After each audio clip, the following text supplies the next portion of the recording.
हम लोग आज भी हिंदू ग्रंथों के अराउंड एक वर्ल्ड क्लासिक फिल्म नहीं बना पाए हैं, जबकि हमारे पास गेम्स ऑफ थ्रोन जैसी फिल्म की कोई कमी नहीं है। लेकिन अब फिर से एक नई आशा की किरण जगी है और एक और फिल्म अनाउंस हुई है सागर धर्म के अराउंड। उसका नाम होने वाला है कल्कि 289 एडी मूवी और यह फिल्म 600 करोड़ की मेगा बजट वाली फिल्म है और इसमें भी आदि पुरुष की तरह प्रवासी होने वाले लीड एक्टर रोल में।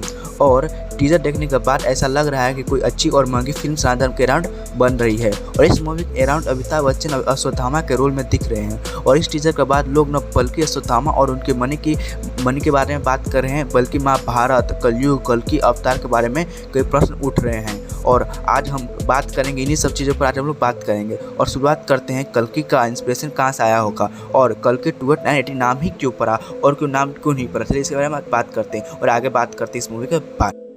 चलिए, आपका स्वागत है रिव्यू चैनल के अंदर और आगे बात करते हैं इस मूवी के बारे में। इस मूवी का इंस्पिरेशन कहाँ से आया होगा और इस मूवी का नाम कल्कि ही क्यों पड़ा और इस मूवी के बारे में बात करते। चलिए वीडियो को शुरू करते हैं। कल्कि 289 नाम में ऐसा क्या खास नाम है? जब डायरेक्टर नागेश्वर से पूछा गया तो उन्होंने कहा कि यह महाभारत से रिलेटेड है, इसीलिए इसका नाम कल्कि 289 है। क्योंकि महाभारत 102 BC और 102 BC में अगर 6000 साल माइनस कर दे तो कल्कि 289 ही होता है। ये जो 102 BC लिया गया है, ये कहाँ से लिया गया है डायरेक्टर साहब ने नहीं बताया। चलिए आपको हम बताते हैं और चलिए जानते हैं दोस्तों इसके बारे में डिटेल में। ये जो महाभारत में 102 BC की गई है, यह एक इंस्पेक्शन से की गई है। जब मैगोती जैन मंदिर के दीवार पर एक शब्द लिखा गया था तो इसे किसने लिखा था? इसे रवि कृषि सर ने लिखा था और इसमें 33वें और 34वें श्लोक में पढ़े तो यहाँ पर बताया गया है कि जब पुरके के शासन कर रहे थे तो उस समय 3735 साल बीत चुके थे महाभारत से रेफरेंस लिया गया। तो और इसमें सात शासन का भी रेफरेंस लिया गया है। बताया गया है कि सात शासन में 556 साल बीत गए। अब हम 556 को ग्रेगोरियन कैलेंडर में कन्वर्ट करें तो ये 433 और 434 ही मिलेगा और इसे 3335 साल बिता दे तो महाभारत युद्ध का रेफरेंस ही लिया गया है। तो ये इसका जब डेट निकल के आता है तो 102 BC ही मिल पाएगी और इसे 6000 साल बाद सेट कर दे तो इसका रियल डेट यही निकलता है, कल्कि 289 ही रखा है। और इसीलिए इस मूवी का कॉन्फिडेंस और नेक्स्ट लेवल बढ़ चुका है। और इसमें जो दिखाया गया टीजर में कल अश्वत्थामा के बारे में, इसलिए और मेरा कॉन्फिडेंस लेवल हाई हो चुका है 100%। इसलिए इसके बारे में जानते हैं कि कल्कि अश्वत्थामा के बारे में डिटेल में जानते हैं, कल्कि अश्वत्थामा के जीवनी के बारे में। दोस्तों, अगर आप महाभारत देखेंगे तो हमें अश्वत्थामा जी के बारे में आदि पर्व में मिलता है उन्हें 29 अध्याय में। इस अध्याय में जन्मेजय महर्षि वैशंपायन से पूछते हैं कि अश्वत्थामा के बारे में, क्योंकि वह अश्वत्थामा को लेकर बहुत क्यूरियस थे। अश्वत्थामा अस्त्र और शस्त्र में एक अच्छे और वीर योद्धा माने जाते हैं। तब महर्षि वैशंपायन बताते हैं कि द्रोणाचार्य जब वेदों और विद्वान का अध्ययन करके महारथन हासिल कर लिए थे तब उनके पितरों ने पुत्र प्राप्ति की इच्छा जाहिर की थी और इसीलिए द्रोणाचार्य ने कृपि की शादी कर लिया और इसीलिए विवाह के बाद कृपि से ही अश्वत्थामा नाम का पुत्र प्राप्त हुआ। और अपने पुत्र का नाम अश्वत्थामा क्यों रखा, इसके बारे में भी कुछ जानकारी बताते हैं आपको। उनका जन्म हुआ तो वो बहुत ज़्यादा ही रो रहे थे और उन्हें लगा जैसे कोई घोड़ा दौड़ रहा था, इसलिए उनका नाम अश्वत्थामा रखा गया था। और इस मूवी के सबसे मेन बात यह है कि इस अश्वत्थामा के मस्तक पर मणि लगा रहता है और इस मणि के बारे में हमें कल की मूवी भी बताया गया है। इसके मणि के बारे में क्या है, इस मणि के बारे में कुछ बात जानते हैं। अश्वत्थामा जी मणि के साथ ही पैदा हुए थे, इसके बारे में थोड़ा जानकारी ले लेते हैं। मणि के बारे में क्या क्या खास है, इन किसी को नहीं पता उन्हें मणि क्यों पता, किसे महाभारत में नहीं बात किया गया है, इसके बारे में चर्चित नहीं किया गया है उसके मणि के बारे में। जब एक बार अब थोड़ा अश्वत्थामा के बचपन के बारे में भी जान लेते हैं। जब अश्वत्थामा बचपन में थे तब उनके पिता द्रोणाचार्य को दूध पिलाने के लिए बस पैसे नहीं थे अश्वत्थामा के लिए। तब अश्वत्थामा को उनके आसपास के बच्चे बहुत चिढ़ाते थे अश्वत्थामा को। और अश्वत्थामा को जब वो चिढ़ाते थे तो क्या करते, चलिए इसे श्लोक पढ़कर बात करते। श्लोक में क्या लिखा गया अश्वत्थामा के बचपन के बारे में।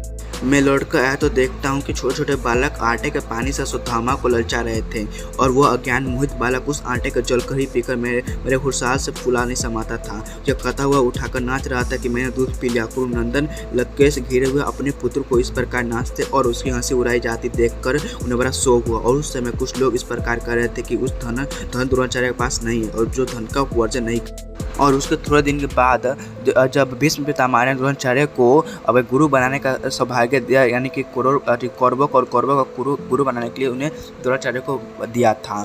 और इसीलिए द्रोणाचार्य को बहुत अच्छी धन का उपवास हो गया। और इसीलिए बाद में जाकर जब कौरवों को जब युद्ध हुआ था उसमें सेनापति रहे थे अश्वत्थामा। और इसी युद्ध में अश्वत्थामा ने क्या किया था, जब उन्हें मारना था तो उन्हें रात के समय कौरवों के बीच में जाकर उनके भाइयों और उनके बेटों को मार दिया गया था, द्रौपदी के बेटे और भाइयों को। तब द्रौपदी ने क्या किया, इस श्लोक में पता कर, इस श्लोक में क्या कहा गया है, द्रौपदी ने क्या कहा अश्वत्थामा।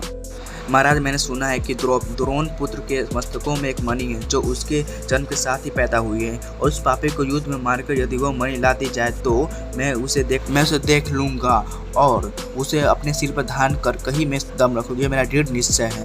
जब महाभारत का युद्ध था उस समय भीम ने शस्त्र उठाकर वार कर देते अश्वत्थामा पर। अश्वत्थामा डर या भय से उन्होंने भी धनुष उतार कर ब्रह्मास्त्र चला दिया उस पर। उस समय अर्जुन ने भी ब्रह्मास्त्र चला दिया अश्वत्थामा पर, और दोनों ब्रह्मास्त्र एक साथ टकराने वाला। तो उस समय प्रकट हो गए वेदव्यास जी और नारद जी। उन्होंने कहा कि अपना ब्रह्मास्त्र वापस ले, धरती का विनाश हो सकता है। और इसीलिए कारण इसमें था कि अपना ब्रह्मास्त्र वापस लेना है तो उन्हें अपना कठोर ब्रह्मचर्य चाहिए था। इसीलिए अपना ब्रह्मास्त्र वापस कर सकते हैं। इसमें अर्जुन को कठोर ब्रह्मचर्य किया था, इसीलिए अपना ब्रह्मास्त्र वापस कर लेता है। लेकिन अश्वत्थामा के पास कठोर ब्रह्मचर्य नहीं था, इसलिए अपना ब्रह्मास्त्र नहीं वापस कर पाता है। और इसीलिए उन्होंने कहा था मैं वापस नहीं कर पाऊंगा। तब नारद और वेदव्यास जी कहते कि तो अपना मणि निकाल कर पांडवों को दे दो। तो अपना मणि निकाल पांडवों को दे देता है।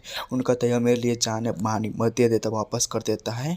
और उसके बाद भी उनके मणि वापस नहीं आ पाता है। तो वो अश्वत्थामा क्या करते हैं, उन्होंने पेट पर चला देते हैं उस पर, जिससे आने वाला बच्चा का मृत्यु हो जाता है। इसलिए कृष्ण पर उन्हें श्राप देते हैं कि तुम 3000 साल तक तुम अपने ही घूमते ही रहोगे, इस धरती पर मरोगे नहीं।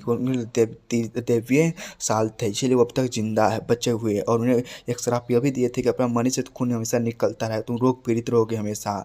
और इस फिल्म में भी उन्हें दिखाया गया है रोग पीड़ित से बांधा हुआ था अपने माथा पर, और इसीलिए इस मूवी पर दिखाया गया, यही सीन दिखाया गया है। उनके मणि पर चल चर्चा करते उसके मणि पर क्या था। उन मणि के बारे में विशेषता यह बताते हैं नारद और वेदव्यास जी को कि यह मणि से मैं कभी भी भयभीत नहीं होता है। मैं जब तक मेरे साथ है तो मेरा कोई कुछ बिगाड़ नहीं सकता है। जैसे कि इस मणि से मैं दानव, देवता, राक्षस, नाप, सांप, सब किसी भी चीज़ से नहीं डर सकता हूँ। लेकिन यह मेरे पास नहीं रहता, मैं कुछ भी नहीं कर सकता। जैसे मेरा शक्ति का संचार करती है, लेकिन उन्होंने दे दिया। और उसके बाद अश्वत्थामा की जीवनी खत्म होती है। और आगे बात करते हैं इस फिल्म के बारे में। इस फिल्म पर अश्वत्थामा का भी रोल दिखाया गया है। उसके बाद मणि वापस आ जाता है, और कैसे मणि वापस आता है, क्यों आता है, कैसे युधिष्ठिर उन्हें मणि वापस करते हैं, इस कारण में आपके वीडियो में ही फिल्म के अंदर ही पता चलेगा क्यों कैसे वापस किया जाता है इसके बाद मणि। और वीडियो में फिल्म देखे तो ही पता चल सकता है। चलिए उसके बारे में आगे बात करते हैं। अब बात करते हैं अश्वत्थामा का भविष्य के बारे में। अश्वत्थामा का भविष्य के बारे में कहीं चर्चित नहीं मिल पाया, जो थोड़ा बड़ा जानकारी में उसे आपको बता देते हैं। जब कल्कि अवतार होगा तो उसमें 7 चिरंजीवी में से एक चिरंजीवी का नाम है अश्वत्थामा। जब हम लोग पता हो चुका होगा आप सभी को, जब कल्कि अवतार होगा, जब कलयुग का अंत होने का, उसी 7 चिरंजीवी के साथ कलयुग का अंत होगा। उसमें 7 चिरंजीवी में से एक चिरंजीवी होंगे अश्वत्थामा। वो साथ मिलकर कलयुग का अंत करेंगे और एक नया युग का आरंभ करेंगे। और इसमें अश्वत्थामा का भी बहुत बड़ा रोल होने वाला है। इस 7 चिरंजीवी में उनका भी नाम शायद आ सकता है। और कैसे लगे वीडियो, अच्छे लगे तो वीडियो को लाइक जरूर करें। मिलता है वीडियो टॉपिक के साथ किसी और वीडियो के